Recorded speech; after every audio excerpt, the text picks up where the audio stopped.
They came to Lincoln Financial Field expecting the usual post-Super Bowl swagger from Philadelphia and left stunned. The Bears didn't sneak out a win, they announced themselves. Chicago ran the ball like it was 1985, defended like it was a playoff game, and left the Eagles and their fans with a new, uncomfortable question. Who exactly are we now? Right from the jump, Ben Johnson's plan was simple and terrifying. Control time and hurt you in the trenches. That showed immediately. Long, deliberate drives, physical runs between the tackles, and a defensive front that dared Philly to score in anything resembling rhythm. The Bears took a 10-3 lead into halftime and never looked back. By the end, DeAndre Swift and Kyle Monangai combined for 255 rushing yards and 2 touchdowns, 2 backs topping 100 yards in the same game for the first time in Chicago since the Peyton era.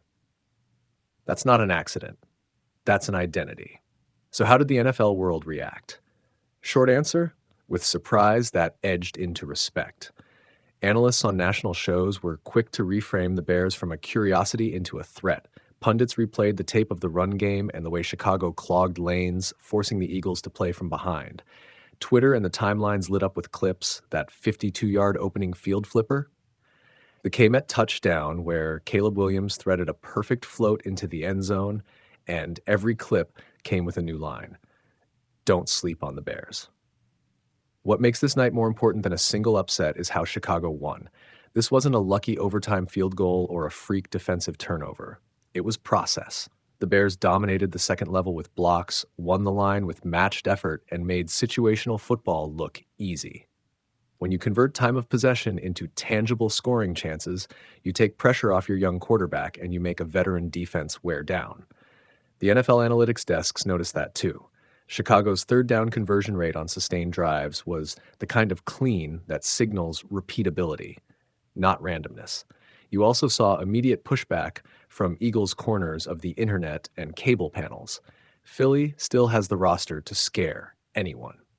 But the narrative flipped from Eagles falter to Bears earned it. Coaches on broadcast praised Ben Johnson's game plan, not for trickery, but for being a textbook example of how to win ugly and win meaningful. When the mainstream narrative switches to coaching praise, you know a team has moved from eyebrow raiser to threat. Let's talk about Caleb Williams for a second, because the rookie's performance was quiet, smart, and exactly what a developing franchise needs. He didn't try to hero ball. He managed the game, hit high-leverage throws when asked, and delivered the big strike to Cole Kmet late that made the final margin feel safe. That touchdown wasn't cinematic for drama's sake. It was punctuation on sustained dominance. NFL corner analysts loved that throw, the kind that shows composure and the ability to trust a read after a long, grinded-out drive. And the defense? The Packers, Lions, Cowboys. Any team chasing the NFC watched film the next morning and saw a unit that can make plays and take the ball away.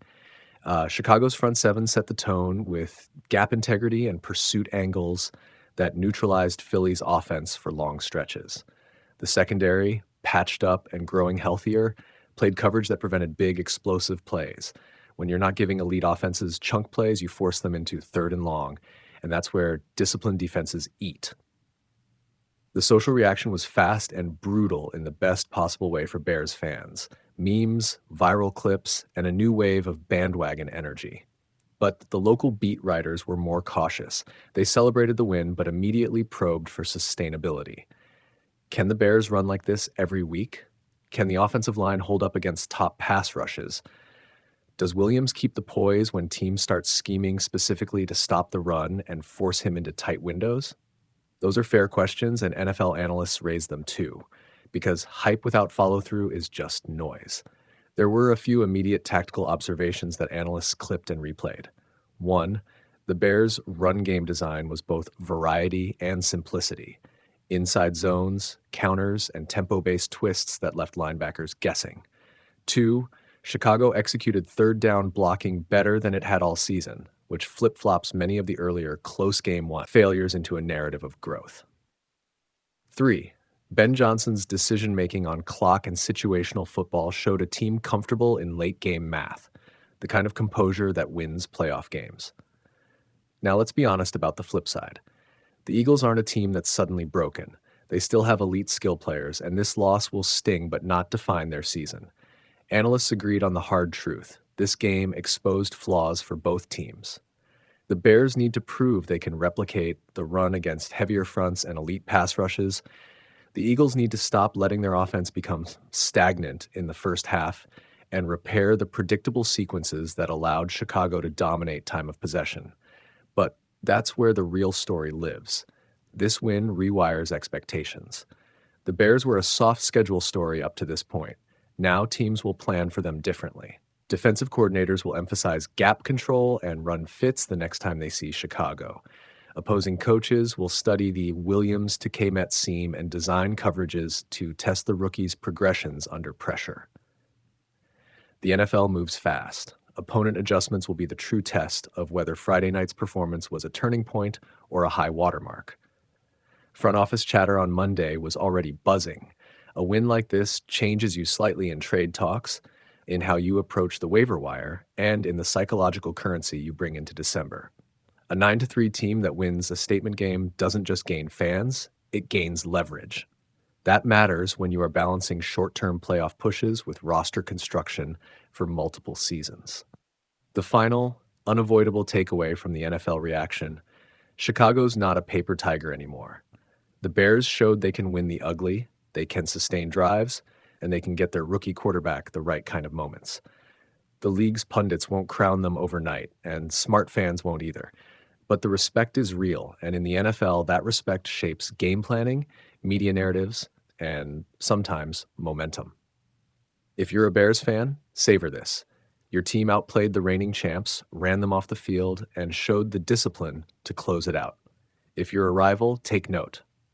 Chicago just reminded the league that November is no time to sleep on teams that can impose their will. The next 2 weeks will tell us whether this was a turning point or the start of a streak. Either way, the NFL world has noticed, and that is now part of Chicago's resume.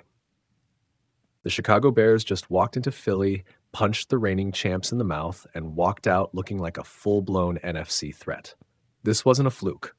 This wasn't a lucky bounce. This was a statement, loud enough that the entire NFL turned its head. Chicago's 24-15 win over the Philadelphia Eagles pushed them to 9-3, locking in their first winning season since 2018. And they did it by doing exactly what Ben Johnson promised when he took over: punch you in the face on offense, choke you out on defense, and never apologize. From the opening drive, the Bears looked like the more prepared, more physical, more confident team. Johnson dialed up long, clock-killing drives. The defense smothered Jalen Hurts and Philadelphia's run game, and Lincoln Financial Field spent most of the afternoon in pure misery. Philly didn't even find the end zone until the third quarter, and every time they built momentum, Chicago ripped it right back with takeaways and explosive runs. DeAndre Swift and Kyle Monangai were absolute monsters, combining for 255 rushing yards and 2 touchdowns. The Eagles knew what was coming, stacked the box, and still couldn't stop it. Then, with the game begging for a dagger, Caleb Williams dropped a bomb to Cole Kmet to shut the stadium up for good. As the final minutes ticked down, the boos rained from the home crowd, and the reaction across the